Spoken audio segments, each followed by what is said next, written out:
Tengo yo la culpa de que no funcionara al principio el proyector, porque esta semana pensé, mira, y si no funciona. Y entonces, una cosa que no hago nunca, me lo puse por escrito. Así que he pasado todo el culto con remordimientos.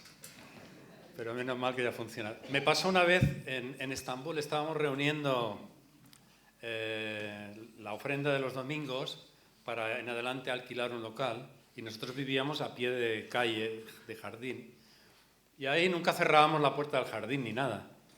Pero un día, yendo al culto el domingo, dije, mira que si entra un ladrón, y cerré la puerta del balcón, o sea, del patio, y de la habitación interior donde estaba el dinero.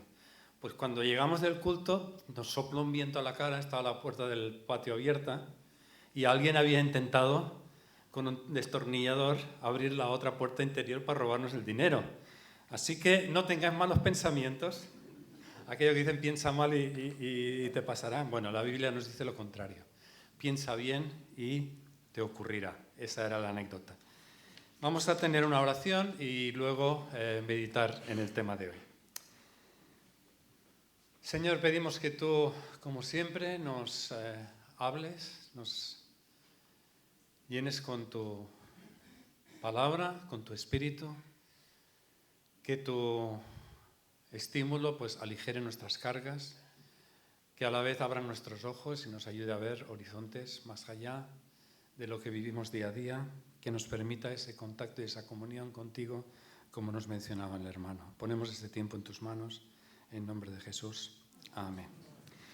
Bueno, tenéis la alfuy dominical, ¿no? La hoja de cada domingo con la introducción al mensaje que he titulado, como es libre, pues me he tomado la libertad de tocar un tema que mencioné una vez brevemente presidiendo la mesa del Señor, y es acerca del amén en la Biblia. Y lo he titulado, digamos, amén al amén. ¿Quién no dice amén? Es una palabra muy conocida en todo el mundo, casi en todos los idiomas existe, y la solemos entender como así sea, ¿no? Cuando decimos amén, estamos expresando que deseamos que aquello que hemos solicitado al Señor se cumpla. Y hay un versículo de la Biblia, referencia, que lo tenéis ahí en vuestras hojas al principio, precioso, tremendo. La palabra del Señor es tremenda si nos la tomamos en serio. Porque lo que dice no es algo poético, no es algo metafórico, no es algo que queda bonito, sino que es verdad. Y si es verdad, pues eso afecta ineludiblemente nuestras vidas, nuestra forma de comprender y nuestra forma de actuar en consecuencia. Dice, porque todas las promesas de Dios, que hay muchas, la Biblia tiene una característica, uno cuando vive en otra cultura, por ejemplo en el Islam, no hay promesas en el Islam, porque además es una revelación puntual, ¿no? Dada a Mahoma, según el Islam. Pero la Biblia es un libro que tiene siglos de composición, tarda siglos en ser compuesta, pues son diferentes autores en diferentes contextos, y Dios siempre habla de lo que va a acontecer prometiendo. Y no solamente en cuanto al futuro, sino en cuanto a nuestra vida diaria también hay muchas promesas. Así que una de las características que no existe en ningún otro libro religioso, por llamarlo de alguna manera, es que hay promesas dirigidas al mundo en general, a su pueblo en particular y sobre todo en sentido privado también a nuestras vidas. Y dice que todas las promesas de Dios son en Él, está hablando del Cristo, de Jesús, en Él son sí y en el amén por medio de nosotros para la gloria de Dios. Todas las promesas que se han ratificado a través de Jesucristo son sí, quiere decir, se cumplen en Él, y además en el amén, es decir, cuando nosotros las reclamamos y como una postilla al final de nuestras oraciones decimos amén, algo se mueve por allá en el cielo que no deja a nadie impasible y que además de repente puede cambiar circunstancias y situaciones increíbles. Ahora, Jesús, ¿cuándo ponemos el amén? Al final de la oración, ¿verdad? Suele ser una coletilla, un apostillado, una fórmula, una ratificación, así sea, decimos. Pero es curioso, yo me fijo en estas cosillas, Jesús, cuando ora, que ora muchas veces en los evangelios, al final de sus oraciones no dice amén. Solamente aparece amén en una oración de Jesús en el Padre Nuestro en Mateo, y seguramente es una coletilla que le añade el propio Mateo, porque el mismo pasaje está en Lucas y en ese pasaje Jesús no dice amén. Sin embargo, Jesús dijo amén muchas veces. Tenéis ahí una lista, 32 veces en Mateo, pone aquí, 15 veces en Marcos, 8 veces en Lucas y 26 veces en Juan. Pero, ¿cuál es la forma en que Jesús usó el amén? Lo vamos a ver en breve. Ahora, el asunto es que él no decía amén, o sea, que así sea, como expresando un deseo o una aspiración con cierta interrogante. No lo decía porque él estaba seguro ya de antemano de que todo lo que le pedía a Dios era concedido. Por eso dice, también tenéis aquí el versículo, Padre, te doy gracias porque me has oído. Yo sabía que siempre me oyes.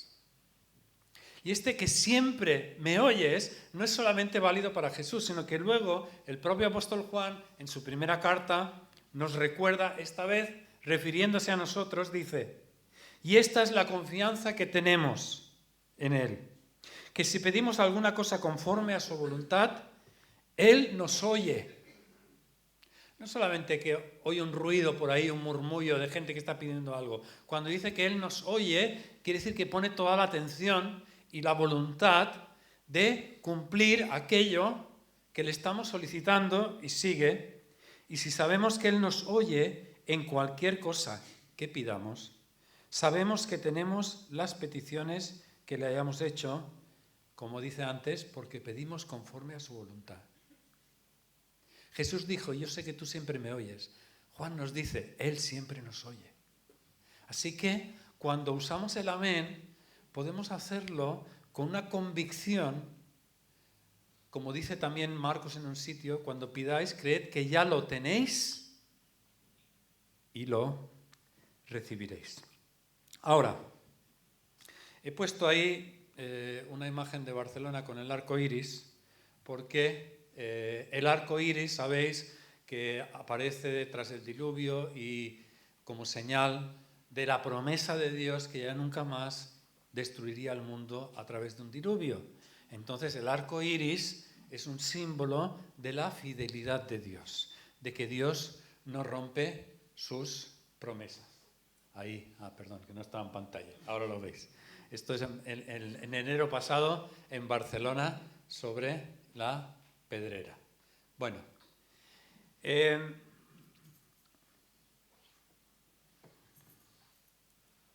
¿cómo oramos? ¿Cómo usamos el amén?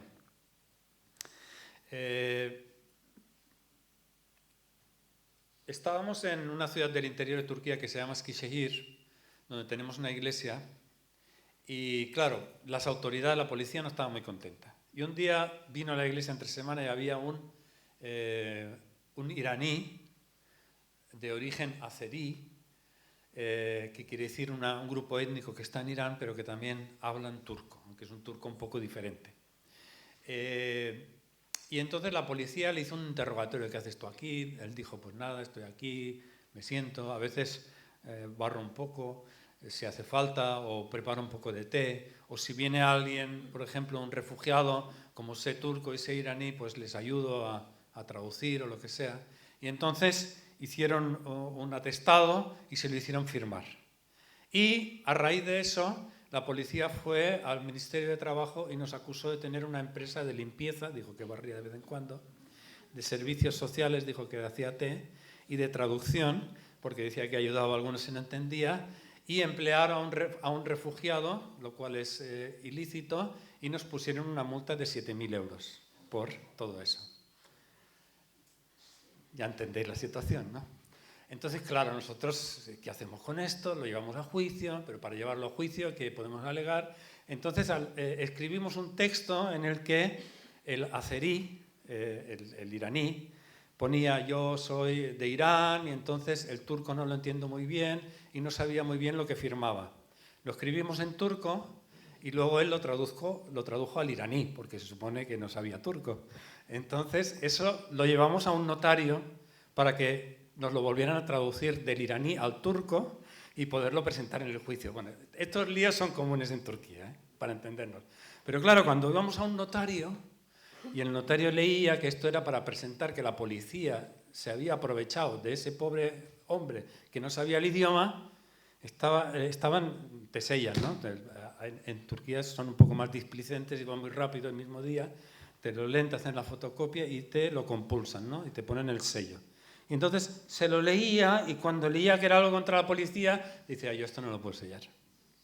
Y entonces nos íbamos a otro notario y nos pasaba lo mismo. Al final fuimos a Estambul, en la zona del Gran Bazar, algunos habéis estado, lo conocéis, donde hay muchos turistas y hay textos en árabe y todo eso, y fuimos a un notario y el notario se lo lee y le dio el sello. A veces cuando oramos un poco nos podemos sentir así. Cuando decimos amén, ¿le pondrá el sello o no le pondrá el sello? ¿Será o no será? Porque no tenemos la confianza necesaria, como decía antes, a lo que la palabra nos dice. Él dice que sí, que Él nos oye y que es seguro que en todo aquello que pedimos conforme a su voluntad, Él nos da el amén por garantía. Por otro lado, cuando me vine a España, me echaron de Turquía, en realidad tenía derecho a cobrar una pensión, estuve trabajando ahí 20 y tantos años como pastor evangélico, pero claro, era un lío, ya no lo pudimos resolver antes de yo irme, y entonces me dieron, para que yo lo presentara al notario aquí en España, una hoja en blanco con el sello de la fundación nuestra y la firma del que es presidente, para que yo luego aquí lo rellenara según fuera necesario en el notario y me pudieran hacer ¿cómo se llama? Unos poderes notariales, bueno, un lío. Pero fijaros, me dieron una hoja en blanco con la firma y el sello. Pues esto es un poco lo que hace el Señor. Claro, ellos sabían que no lo iba a usar, pues yo qué sé, para desfalcar todas las cuentas, que tampoco había tanto dinero, pero las cuentas, por ejemplo, de la fundación en Turquía, que es el ente legal que nos cubre. Pero eso es lo que nos está diciendo el Señor, que si estamos dispuestos a rellenar ese formulario vacío que ya lleva su firma y su sello con aquellas cosas que coinciden con su voluntad, no es que me des un Rolls Royce y que yo viva pues, en una mansión en Miami, sino que como Él nos enseña, el pan nuestro de cada día danosle hoy, aquellas necesidades más cotidianas y naturales, pues sabemos ya de antemano que tenemos eso. Así de potente es el amén. Ahora, cuando miramos al Antiguo Testamento,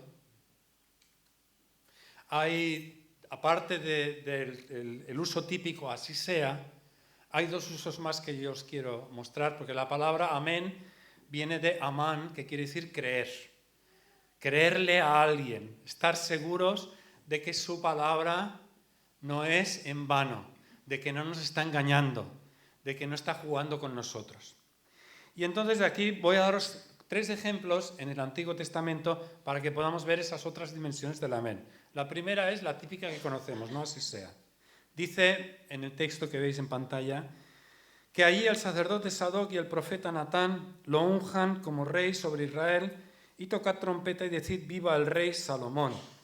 Después subiréis tras él y él vendrá, se sentará en mi trono y reinará en mi lugar, porque lo he escogido para que sea príncipe sobre Israel y sobre Judá.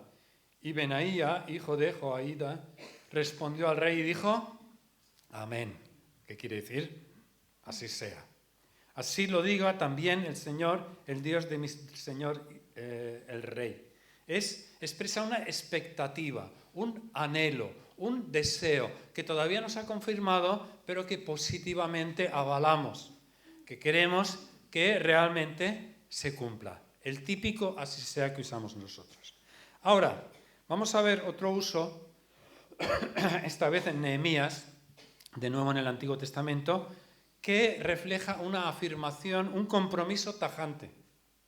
Ya no es un deseo, ya no es un anhelo, es un sello y firma en donde ponemos toda la carne en el asador. Dice así en Nehemías. Entonces ellos dijeron, la situación es que, para que entenderlo, algunos del pueblo estaban prestando a los que no tenían recursos y les pedían que les devolvieran con unos intereses monstruosos, usura. Y entonces Dios reacciona contra esto a través del profeta, el profeta los reprende, dice, entonces ellos dijeron, después de la reprensión, lo que os va a pasar si seguís así, lo devolveremos, está hablando del dinero, ¿no? Haremos tal como has dicho. Y les hice jurar que harían conforme a esta promesa. También sacudí los pliegues de mi manto y dije, así suceda, así sacuda a Dios de su casa y de sus bienes a todo hombre que no cumpla su promesa. Y toda la asamblea dijo, amén. Cuando dijeron este amén, no decían, bueno, esperamos que así sea, no. Lo que estaban diciendo es, nos comprometemos a que así sea. Y esto es apropiado al uso que la palabra y el concepto tiene en las Escrituras, que es un compromiso. Cuando decimos amén, no solo estamos diciendo, Señor, danos lo que te estamos pidiendo, sino que nos estamos comprometiendo a actuar en consecuencia. Y el último uso del Antiguo Testamento lo vemos en Isaías, y dice así, en Isaías 65:11. Pero vosotros que ponéis mesa para la fortuna y que preparáis vino mezclado para el destino, yo os destinaré a la espada, porque el que es bendecido será bendecido por el Dios de la verdad, es nuestra traducción, pero en realidad dice por el Dios del amén. En turco usa una palabra que también está en hebreo que es sadık, sadok en hebreo, que significa justicia comprometida, por el Dios del amén. Y el que jura en la tierra jurará por el Dios de verdad, de la verdad, de nuevo, el Dios del amén. O sea que el amén es algo que forma parte de Dios. Dios también, cuando dice amén a nuestras plegarias, o cuando dice amén en un enunciado, está diciendo me comprometo plenamente a ello. Porque han sido olvidadas las angustias primeras y porque están ocultas a mis ojos. A veces cuando oramos nos sentimos un poco como si jugáramos a la lotería. Bueno, no sé vosotros, pero yo sí. O sea, somos humanos y estamos, la procesión va por dentro y estamos diciendo por dentro, ¿será que el Señor me lo va a conceder o no? Es un poco como jugar aquí al Dios de la fortuna y del destino. La fortuna y el destino se entendían en el antiguo mundo como dioses que caprichosamente decidían lo que te podía pasar de bueno o de malo. Y claro, la gente, es como aquellos en Turquía muchas veces los musulmanes van a la mezquita y luego ponen una vela en la iglesia porque dicen, bueno, si no toca por aquí a lo mejor toca por allá, ¿no? Es para asegurarse el tema. Y entonces la gente entonces iba y ponía a la diosa de la fortuna o a la diosa del destino, les ponía presentes por aquello de que tú a mí no me toques, o sea, si tú quieres amargarle la existencia a alguno, olvídate de mí, haz con los que no te traen presentes. Y a veces nosotros parece que juguemos eso a la lotería, que presentemos sacrificios a los dioses de lo indeterminado cuando pedimos, porque no sabemos muy bien si va a tocar o no va a tocar. Pero la palabra nos dice que Dios es el Dios del amén. El amén no es tuyo. El amén no es algo que sale de nuestras bocas ofreciéndoselo a Dios. El amén no es algo que expresa una incertidumbre. El amén es conectar con lo que Dios mismo es, que es fiel. Lo hemos cantado, ¿no? Y por tanto, que todo aquello que pedimos conforme a su voluntad tendrá su cumplimiento.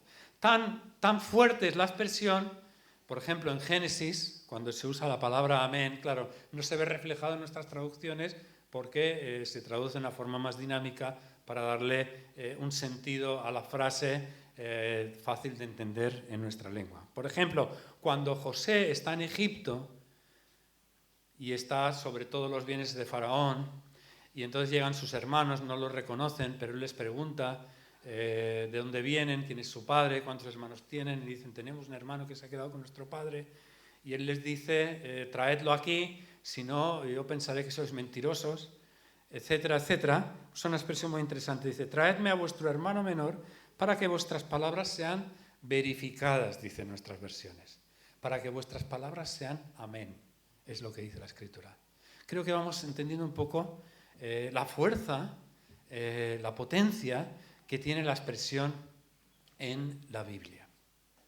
Y antes, una cosa que me he saltado, para ponerla aquí, en cuanto a cómo Jesús usó el amén. Porque ¿qué hemos dicho? Que Él no lo puso al final de sus plegarias, al final de sus oraciones. Jesús hizo todo lo contrario. Habitualmente iniciaba sus proclamaciones, sus expresiones, diciendo, de verdad, en verdad os digo, de cierto os digo. ¿Suena? Yo recuerdo, que esa es la anécdota que había puesto, estando en la universidad en Estambul, perdona que hablo mucho de Estambul porque he pasado media vida ahí, ¿no?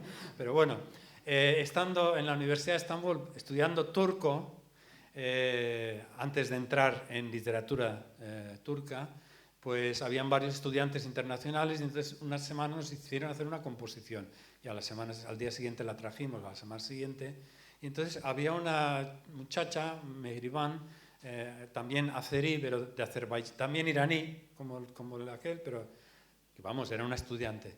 Y hizo una composición y al principio de muchas frases en turco decía, en verdad os digo. Y yo dije, esto me suena. Y luego la profesora le dijo, esto de en verdad os digo, dice, en turco no se usa. Pues ya está, ya tenía todos los puntos. Bueno, resulta que esta hermana, la llamada hermana azerí, iba a una iglesia adventista que está ahí cerca del centro. Y claro, yo enseguida pillé que leía los evangelios, porque esto de en verdad, vosotros vais por ahí diciendo a la gente, en verdad te digo, con un halo así, ¿no? Luminoso. ¿No, verdad? Entonces, sabemos muy bien quién es el que usó esto. Pero ese en verdad os digo, literalmente es amén, amén. Y en el texto griego se conserva la expresión amén, que es hebrea o aramea, porque los autores sintieron que esto tenía mucha importancia, pero claro, cuando lo tradujimos a los idiomas occidentales o a todos los idiomas, en general empieza así, en verdad os digo, porque es lo que está expresando. Jesús pone el amén por delante. Es un caso único en la literatura del mundo antiguo. Nadie más lo usa. Por eso podemos estar seguros que cuando alguien va por ahí diciendo algo así, se lo ha copiado al propio Jesús. Ahora, ¿por qué Jesús iniciaba sus proclamas, iniciaba sus desafíos, iniciaba sus palabras con estas dos expresiones? Amén, amén. Como afirmando, como asegurando. Por eso mismo, porque Él es el Dios del amén. Y en un sentido nos está diciendo, esto que os voy a decir a continuación es tan cierto, está tan garantizado, es tan inamovible, que lo que viene a continuación podéis darlo por hecho. Lo que yo digo, en nuestro lenguaje, va a misa, ¿no? De ahora en adelante, cada vez que leamos una expresión de Jesús, en verdad os digo, a veces las usa para anunciar algo futuro, pero en muchas ocasiones usa esas expresiones para presentarnos un desafío. Yo he escogido 3. Y vamos a, en esta mañana, meditar sobre cómo acogemos, cómo evaluamos y cómo lo meditamos para poner en práctica en nuestras vidas lo que Jesús dice a continuación del amén. Porque Él, con esas palabras de principio, ya nos da a entender que lo que viene a continuación es 100% cierto y por lo tanto está apelando a una respuesta de parte nuestra. La primera, que no sé si aparece en pantalla, vamos a ver ahí. En Marcos 10, 29 dice: en verdad os digo, no hay nadie que haya dejado casa, o hermanos, o hermanas, o madre, o padre, o hijos, o tierras por causa de mí y por causa del Evangelio, que no reciba 100 veces más, ahora en este tiempo, casas y hermanos y hermanas y madres e hijos y tierras, junto con persecuciones y en el siglo venidero la vida eterna. A ver, aquí esto trastoca todos los cimientos de una vida cómoda, estable y sin compromiso. Porque mide la vida del seguimiento a Jesús, la calidad de nuestra espiritualidad, no por aquello, no por cuán santos nos volvemos, en ese sentido habitual que entiende la persona en la calle, no somos unos santurrones, sí buscamos la santidad, sí buscamos el compromiso con la ética y la moral y la enseñanza de nuestro Señor, pero sobre todo mide la espiritualidad por aquello que dejamos. No hay nadie que no haya dejado. Bueno, nosotros lo tuvimos que hacer muchas décadas atrás, dejar a nuestros padres, nuestras madres, no dejamos a nuestros hijos, sí dejamos no tierras, pero nos vendimos un piso para poder ir a Turquía, porque ¿cómo íbamos a ir a Turquía? Una locura, éramos un poco locos, lo reconozco, pero dijimos, esto que dice el Señor es verdad. Cuando dejas algo por Él, cuando renuncias, en serio, Él no te va a abandonar y Él va a estar contigo. Entonces, en nuestro caso, en el de cada uno individualmente, las circunstancias pueden ser muy, muy distintas, gracias, pero tenemos que pensar que cuando Jesús nos invita con esa introducción de cierto os digo que esto va a misa, tenemos que pensar en mi vida, ¿qué es aquellas cosas? Habrá muchas que ya hemos renunciado, habrá muchas que todavía quizá estamos litigando con ellas, pero no hemos de tener miedo en abandonar esas cosas en las manos del Señor.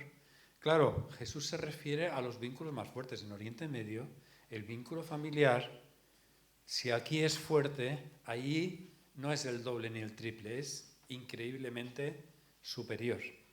Entonces, está apelando a que no tengamos miedo de perder alguna cosilla, algún hábito, algún círculo, alguna costumbre, algo que nos parece que es lo que llena nuestra vida, por seguir sus enseñanzas y seguir su ejemplo.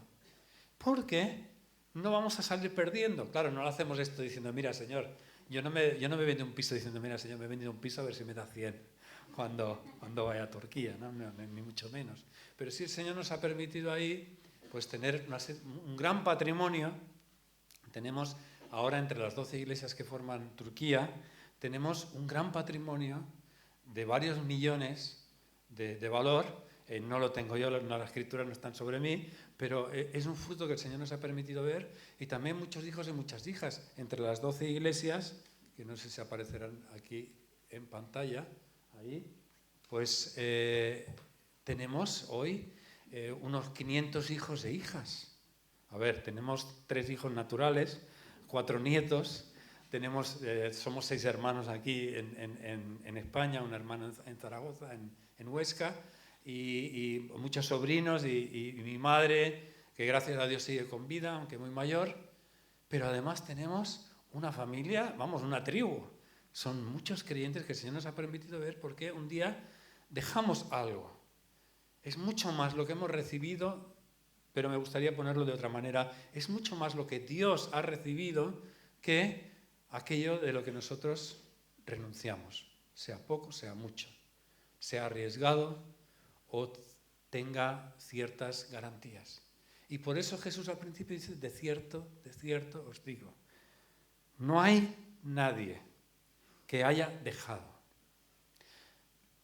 ¿Qué podemos dejar? ¿Qué hemos dejado? Quizá nosotros mismos somos testigos. Yo al principio, hace años, 40 años atrás, leía estas palabras y decía, ha de ser verdad, porque es Jesús que lo dice. O sea, no podía añadir, es que yo lo he vivido, porque no lo había vivido. Muchas cosas de la vida cristiana las hemos de poner en práctica antes de que comprobemos su realidad, y eso es fe. Eso es confianza, fe en el sentido de confianza en que aquel que nos habla realmente habla en serio y con todos los credenciales. Es capaz, además, de cumplir aquello que nos está aquí prometiendo o ofreciendo. Lo de persecuciones también nos lo ha permitido vivir. Pero bueno, ese quizás no es el lado que más nos guste de la oferta de Jesús, pero cuando leemos las Escrituras hemos de leerlas en esa actitud. Quizá todavía no lo he experimentado, quizá en mi vida todavía no ha sucedido, pero el que nos lo está proponiendo no es cualquiera. Es alguien que además lo ha sellado con su propia sangre, con su propia entrega. Y a través de 2000 años de historia del cristianismo, a través de muchos que han estado dispuestos a tomarse en serio precisamente estas mismas propuestas de Jesús. Y han estado dispuestos a abandonarlo todo o casi todo para ponerse en sus manos y luego ver cómo Él hacía cosas insospechadas, que de otro modo, cuando no las dejamos ir, pues no las puede hacer. Ahora te pongo el ejemplo, ¿no? Imagínate que sales de comprar los regalos de Navidad y vas ahí todo el regazo lleno de regalos, ya no puedes ni con ellos, de las distintas cajas, y viene tu hijo y te lanza una pelota. ¿Qué tienes que hacer para poder agarrar esa pelota? Soltar todo lo que tienes en las manos. Entonces, el Señor nos lanza pelotas a través de estos pasajes y la única manera de poderlas recibir, apropiárnoslas, ¿cómo es? Dejando todo lo que tenemos en las manos. El otro pasaje está en Marcos 18:18, donde Jesús nos dice: en verdad os digo que todo lo que atéis en la tierra será atado en el cielo, y todo lo que desatéis en la tierra será desatado en el cielo. Ahí es nada, ¿no? O sea, primero, es como que supedita las decisiones del cielo a lo que nosotros estemos dispuestos a atar. Lo de atar y desatar es tomar decisiones, decretar algo, asumir, dictaminar, poner en marcha. Es como, ¿cómo se llaman? Las leyes orgánicas, ¿no? Que el gobierno de repente dice, como esto no lo puedo pasar por el Parlamento, ley orgánica. Me sale de los órganos. La voy a poner ahí y ala, va a misa. Bueno, luego el Parlamento, si no le gusta, la puede revocar, si consigue los votos, todo eso, ¿no? Pero de alguna manera está diciendo, Dios se compromete a asumir aquellas decisiones que nosotros en la tierra, su pueblo, su iglesia, los que creemos en Él, donde 2 o 3 se reúnan en mi nombre, allí estoy yo en medio de ellos, y todo lo que pidan, ¿no? Así que nos está dando un poder tremendo. Y antes de anunciarnos ese poder y ese compromiso tremendo, se pone un aprieto el Señor. Como que tú le digas a los hijos, este mes la mensualidad está en vuestras manos y todo lo que vosotros compréis es como que lo he comprado yo. Probadlo. Si tenéis agallas, probadlo. Con niños pequeños sobre todo. Y ahora en fiestas. Como ahora han enviado la carta a no es la carta a los reyes, es a Papá Noel, mis nietos, ¿no? Y el mediano, vamos, se pone las botas. No se queda corto. Dice, bueno, yo solo pido. Si lo da, lo da, y si no, no. O sea, aquí es como que está diciendo Dios, mira, toda la mensualidad, incluso va, 6 meses. 6 meses de sueldo, lo pongo a tu disposición, todo lo que quieras. Lo que tú compres será lo que yo he comprado. ¿Me entendéis? Está asumiendo un riesgo, por decirlo de alguna manera, Dios muy grande. Pero al principio nos dice, de cierto os digo, que todo lo que atéis. Y esto implica, no es para comprar juguetes, no es para sencillamente complacernos a nosotros, está hablando de cómo a través de nuestras oraciones podemos intervenir en el bien de aquella sociedad, de aquel mundo en el que nos encontramos. Puede ser Estambul, puede ser Barcelona, el arco iris sobre Barcelona, el arco iris sobre Estambul. Cambiando incluso la dirección o directrices de una nación. Yo recuerdo a finales de los 90 conocimos a un señor que estudiaba español y que vino a Barcelona por las Olimpiadas, a principios de los 90 vino por las Olimpiadas, que era el presidente de la Federación de Lucha Libre, y mi hermana que estaba aquí lo paseó por Barcelona, se llamaba Saet Tintantán, pues lo conocimos, le estreché la mano y después de un tiempo a este señor le hicieron ministro del Interior. En el año 2003 estábamos en un retiro en la Capadocia, un fin de semana, y los pastores de Turquía, turcos, extranjeros, que fuera, y era la víspera de las elecciones nacionales en Turquía, y justo al mismo hotel vino Erdogan, el que ahora es presidente, nunca había sido presidente, era la primera vez que se presentaba a las presidenciales, vinieron al hotel con todos sus séquitos, sus guardaespaldas, y un pastor turco y un servidor fuimos a saludarle, le dijimos, mire, aquí somos pastores protestantes, en este mes le dimos la mano y al día siguiente ganó las elecciones. En el año 2010, que celebrábamos nuestro 10º aniversario, invitamos al director de Asuntos Religiosos del Ministerio de Justicia, Contreras, vino con Daniel Rodríguez, fuimos a ver al patriarca de Constantinopla, Bartolomeo II, el papa ortodoxo para entendernos, y luego fuimos a ver al ministro de Asuntos Religiosos. No estaba el ministro porque estaba de viaje, nos recibió el viceministro. Nos dimos la mano y a la semana siguiente lo hicieron al ministro. Entonces yo estuve tentado en poner un letrero en la iglesia que dijera estrecha la mano del pastor y todos sus sueños se cumplirán. Esto lo prediqué en una iglesia pentecostal y luego la gente venía a estrecharme la mano. Bueno, es broma. No lo de la iglesia, sino lo del cartel.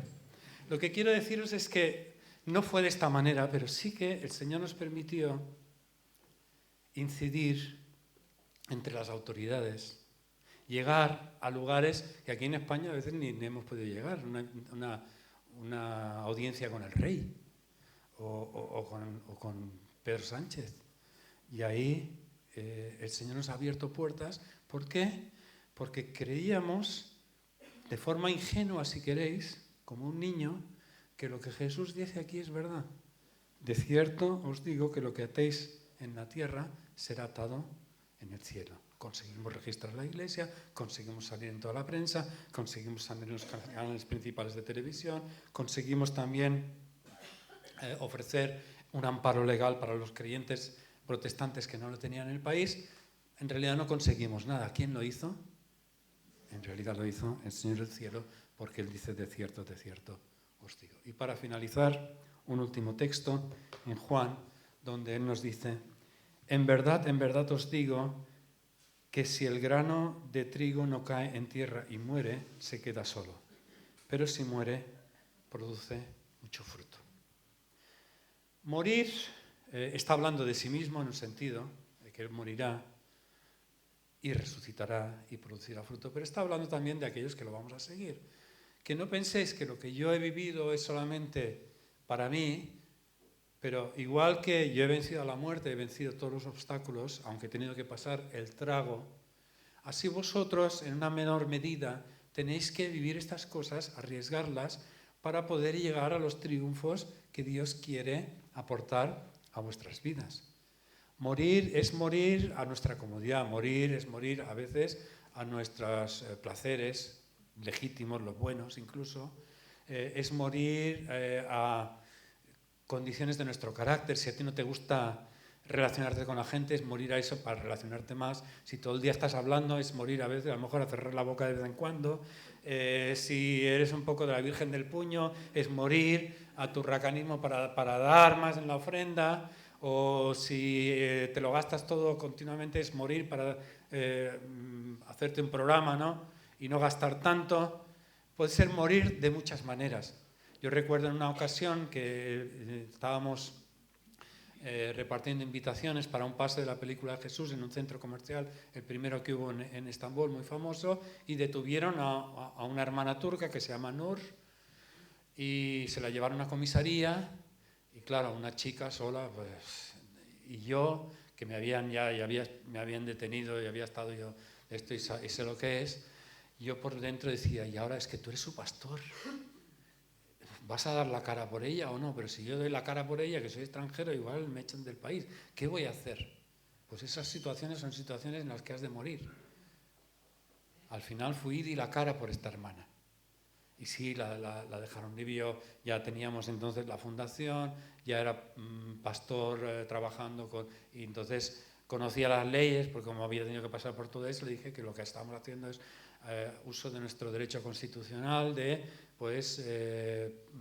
compartir nuestra fe, invitar a la gente, no estábamos forzando a nadie, quien quería venir, bueno, total, al final la soltaron, pero os aseguro que pasas un mal trago. Entonces, cuando está hablando aquí de morir, está hablando de cosas que a lo mejor son, para unos será muy fácil. Hay algunos que no se callan. Teníamos un hermano que es canadiense, trabaja con OM, David Bile se llamaba, también es uno de los que han echado de Turquía, ahora está en Alemania. Ese es de lo que le gusta estar en la calle todo el día predicando a Jesús. Yo, por carácter, esto de llamar la atención en medio de la calle y que piensen este chalao de dónde sale, pues la verdad es que no es una de las cosas que más feliz me hace. Pero el Señor, porque ahí ves que hay una carpa de esas desplegables, el Señor 2 meses atrás me puso en el corazón de hablar con las iglesias evangélicas en Sant Cugat, una idea, y pedir permiso al ayuntamiento para poner una mesa de libros los jueves en el mercadillo. Os digo una cosa, esto a mí me da 100.000 patadas en el estómago, es algo que no me gusta hacer. Pero entiendo que es una posibilidad de unir las iglesias, que ya es un tema. Ahí tenemos 5 iglesias en Sant Cugat, repartidas por diversos sitios, pero de poder poner una mesa de libros en catalán, en inglés, en turco, en árabe, en español, ya me había olvidado del idioma, bueno, en lo que sea, para dar un testimonio. Y el que tenga inquietud, pues si hace falta podemos orar por esas personas. Pero para mí eso es un revulsivo de estómago, se me pone el estómago al revés. En cuanto a mi carácter, entonces, llevar adelante algo así me reclama morir a mí mismo. Entonces, cuando hablamos aquí Jesús de morir, se refiere a tomar en serio ese en verdad os digo. Cuando Él nos da la garantía de antemano, en realidad hemos de perder algo para no tener nada que perder. Como Él dijo, el que quiera ganar el mundo lo perderá, pero el que renuncie al mundo por causa de mí y del Evangelio, lo ganará. Pongámonos en pie, tenemos una última oración y dejamos aquí nuestra meditación.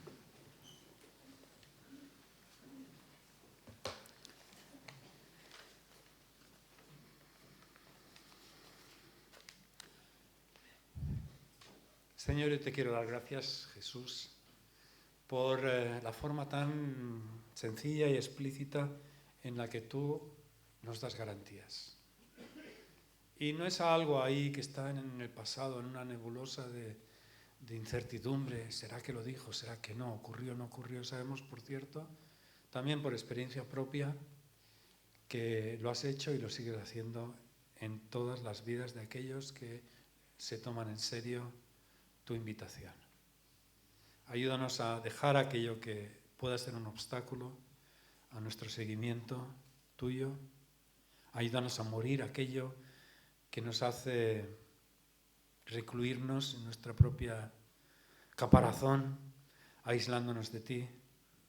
Ayúdanos, Señor, también a ser conscientes de que somos la esperanza para un mundo sin esperanza, pudiendo atar aquí en la tierra para que tú desates desde el cielo transformaciones significativas, positivas para nuestra sociedad en general. Yo sé que tú lo estás haciendo a través de muchos ministerios de la Iglesia y del compromiso de muchos hermanos y hermanas que mueren en pequeñito.